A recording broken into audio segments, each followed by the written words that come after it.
반갑습니다. 하일대베르 요리문답 제37주일 정당한 맹세라는 제목으로 말씀이 주는 교훈 함께 나누겠습니다. 101문 질문이 이렇습니다. 그러나 하나님의 이름으로 경건하게 맹세할 수 있습니까? 답변이 이렇습니다. 네, 국가가 국민에게 그것을 요구하거나 혹은 필요가 있을 때, 즉 그것을 통해 신실성과 진실성을 증진시키고 하나님의 영광과 이웃의 구원을 위할 때는 맹세할 수 있습니다. 왜냐하면 그런 맹세는 하나님의 말씀에 근거하고 구약과 신약의 성도들 역시 옳게 사용하였기 때문입니다.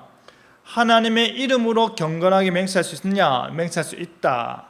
그거는 구약에서도 그렇게 했다. 그것을 통하여서 신실성과 진실성이 증진되고 구원을 위한 내용이라면 가능하다라는 것이죠.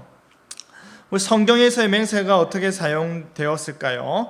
성경에 나타나는 맹세들이 있습니다. 구약으로부터 신약에 이르기까지 맹세의 내용들을 보면 내가 뭐뭐 할 때까지는 너희를 보지 않기를 원하노라 라고 했던 것처럼 사도 바울도 그렇게 맹세를 했지 않습니까?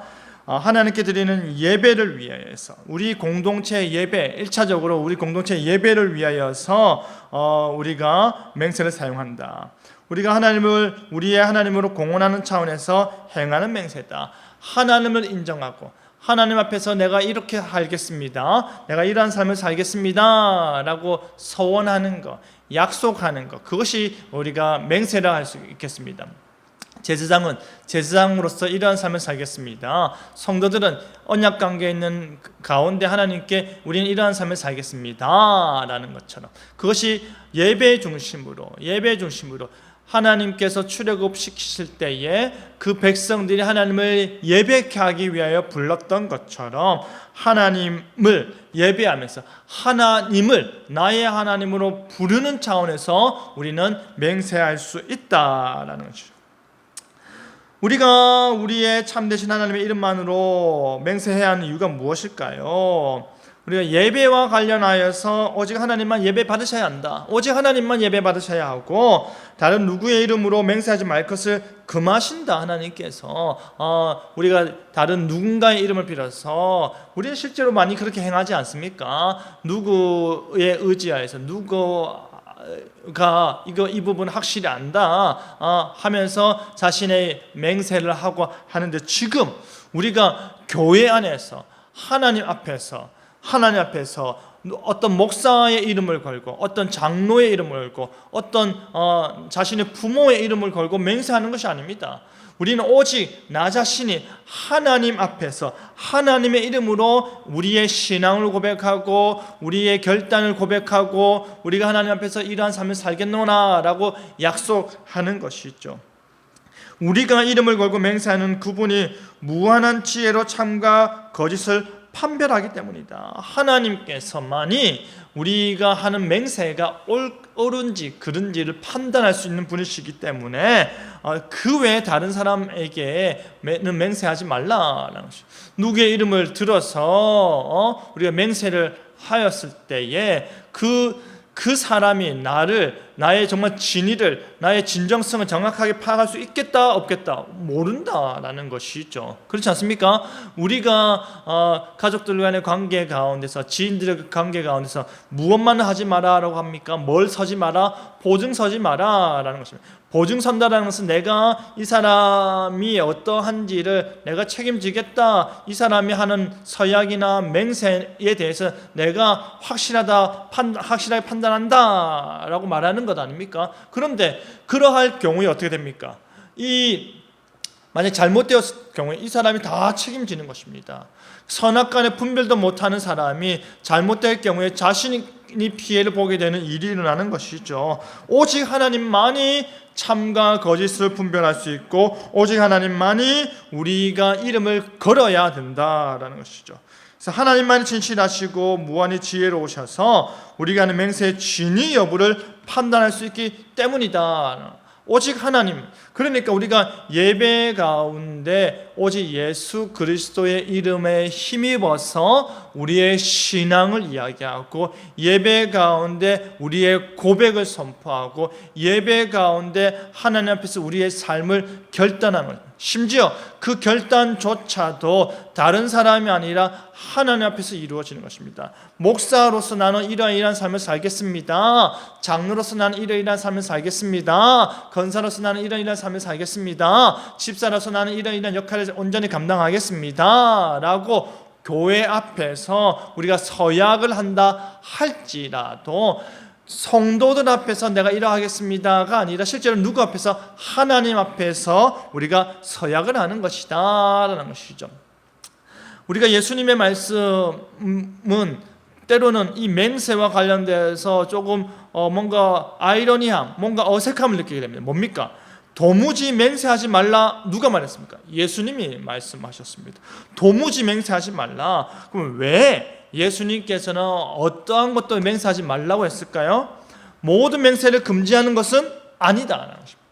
왜냐하면 이후에 예수님의 제자들조차도, 사도들조차도 맹세와 서약하는 행위들을 우리가 볼 수 있기 때문인 것이죠.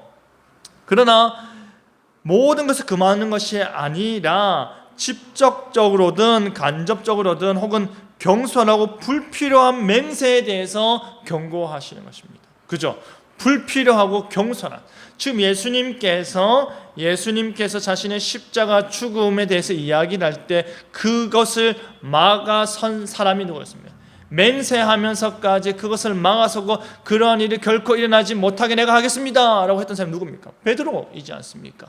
그 경솔한, 하나님의 뜻이 무엇인지 알지 못하는 가운데서 불필요하게 맹세하는 것이죠. 그것은 예수님의 의도, 예수님이 목적하신 구속사적 그 의미와 다른 것이죠. 지금 예수님께서 도무지 맹세하지 말라라는 것은 신앙적 맹세를 금지하는 것이 아닙니다. 예수님께서 율법을 폐하러 오신 것이 아니라 완전케 하기 위해서 오셨기 때문인 것이죠. 그런 의미에서 우리가 예수님께서는 정말 참되게 우리를 판단하시는 하나님 앞에서 우리의 신앙에 관련된 온전한 고백만 하게 하고, 우리가 불필요하거나 우리 부주의하거나 지혜가 충분하지 못한 내용에 있어서는 맹세를 주의케 하는 것입니다. 백이문, 성인이나 혹은 다른 피조물로 맹세할 수 있습니까? 안 됩니다. 왜냐하면 정당한 맹세는 하나님을 부르는 것으로, 혹은 홀로 마음을 감찰하시는 그가 진리를 증거하시거나 내가 거짓 맹세할 때 나를 벌하실 것이기 때문입니다. 이러한 영광은 어떤 피조물에게 돌아갈 수 없습니다 라는 것이죠. 그리스도인의 맹세가 정당화될 수 있는 조건에 대해서 우리가 말하고 있는데요, 정당한 맹세는 뭐냐? 하나님의 영광이 드러나야 된다. 하나님의 영광. 내가 이 맹세를 함으로 말미암아 하나님의 영광이 드러나야 된다. 하나님의 교회를 위한 것이어야 한다. 다른 이들의 안전에 기여해야 된다. 내가 이 맹세를 함으로 말미암아 내가 이렇게 하겠습니다라고 할 때 누군가에게 피해를 준다거나, 누군가에게 손해가 간다거나, 누군가가 그것으로 말미암아 엄청나게 큰 상처를 받게 된다면 어떻게 됩니까? 안 되는 것이죠. 하나님의 영광이 드러나야 되고 다른 이들의 안전과, 그리고 하나님의 말씀과 일치해야 된다. 하나님의 말씀과 일치한다라고 할 때, 말씀과 일치함과 동시에 오늘날은 보다 구체적으로 우리 교회가 받아들이는 신앙 고백과 일치해야 되고, 우리 교회가 받아들이는 법과 일치해야 한다라는 것이죠. 목사가, 장로가, 그리고 직분자들이 정년이 있는데, 나는 하나님께서 나를 부르셨고 구약의 말씀을 받더니 죽을 때까지 선지자의 사역을 감당하더라, 왕의 사역을 감당하더라, 제사장의 사역을 감당하더라, 죽을 때까지 아니냐. 그러니까 나도 죽을 때까지 목사로서의 사역을 감당하고자 한다 라고 맹세하면, 나 스스로가 그렇게 기도하고 여러분 앞에서 내가 죽을 때까지 이 교회를 책임지고 사역할 것을 맹세합니다 라고 말을 한다면, 그것이 말씀에 있어서 일정 부분 옳은 것처럼 보이고 그것을 통하여서 자신이 하나님께 주어진 그 사명을 온전히 감당하겠다, 하나님의 부르심에 대한 자신의 역할을 감당하겠다라고 하면서 영광을 드러낼 수는 있습니다. 그러나 무엇이 문제입니까? 교회의 그 형편과 그 교회가 온전함을 유지하기 위해서 만들어 놓은 우리의 질서를 해치는 개념이 되는 것이죠. 그렇기 때문에 우리가 그러한 것들, 넓은 의미에서 교회가 말씀에 근거하여서 세워놓은 그 법에 저촉되지 않는 가운데서 우리가 맹세를 해야 된다. 그래서 이와 같은 정당한 맹세는 교회 역사 가운데 계속 있어 왔습니다. 그렇죠? 특별히 하나님의 백성들의 예배를 위해 사용되어 왔다. 계속 예배를 위해 사용되었다 왔다라는 말은 직분자들이 예배 가운데 교회를 온전히 섬기기 위해서 교회 앞에서 그들이 선출될 때 맹세하고 약속하는 그 내용을 이야기하는 것입니다. 그렇죠? 그리스도인은 자신의 신앙의 신실성과 진실성을 확증하기 위해서 정당하게 맹세를 해야 된다. 가장 쉽게 모든 성도들이 맹세를 합니다. 세례 때 당신은 예수 그리스도를 죽는 그날까지 당신의 구주로 모시며 살기를 약속하십니까? 이 내용에 서약하십니까? 할 때 우리가 예, 아멘 하는 게 뭡니까? 맹세하는 것입니다. 내가 나의 믿음으로 그것을 약속하겠습니다 라고 말하는 것입니다. 그렇죠? 근데 지금 우리가 하나가 조금 궁금한 게 있습니다. 왜 제3계명은 지난주에 이어서 거룩한 이름을 부르라라고 하면서 또다시 이 맹세에 대해서 또 다른 한 주를 마련하기까지 강조하고 있을까요? 왜일까요? 당시 중세 로마 가톨릭 교회가 종교개혁이 일어났을 당시에 수도원의 서약, 맹세, 그리고 사제들, 수녀들의 맹세가 결국에 하나님의 말씀에 저촉되었기 때문입니다. 그러니까 루터 같은 경우에도 뭡니까? 수녀들이 일평생 홀로 사는 것보다 하나님 안에서 언약의 가정을 이루어 사는 것이 보다 성경적이다. 수도원의 맹세 가운데서 그들이 그러한 삶을 사는 것이 옳다고 여겨진다 할지라도 그것은 성경과 완전히 일치하지 않는다라고 하면서 수녀들이 한 가정의 아내로 돌아오게 되는 그런 일들이 있었습니다. 그렇죠. 오늘날도 로마 가톨릭 교회는 그런 수도 맹세, 그들이 만들어낸 서약에 의해서 신부들이나 수녀들이 독신하는 거 아닙니까? 근데 우리는 하나의 가정, 성경, 장로의 해 가운데 안수받은 자가 직분자로서 섬겨져야 한다는 그 말씀의 원칙에 따라서 우리가 서약을 하고 교회를 섬기는 것이죠. 그런 개념에 있어서 이 맹세가 더욱더 강조된다라는 것입니다. 하나님의 이름으로 맹세했지 않느냐, 하나님의 이름으로 이렇게 하겠다 했지 않느냐, 하나님의 이름으로 우리가 그 사제들이나 수녀들이나 혹은 수도원의 모든 우리가 세금을 내고 뭐 후원금을 내고 하는 것들 다 약속했지 않느냐라고 하더라도 그것이 성경과 일치하지 않기 때문에 합당하고 정당한 맹세가 될 수 없다라고 말하는 것이죠. 맹세하는 우리 자세는 어때야 될까? 우리는 맹세를 받으신 하나님께서 우리의 마음을 아시는 분이라 인정해야 됩니다. 하나님은 내 마음을 아신다. 내 마음을 아시고 내가 이 서약을 온전하게 정말 진실되게 하는 것을 그걸 감찰하신다.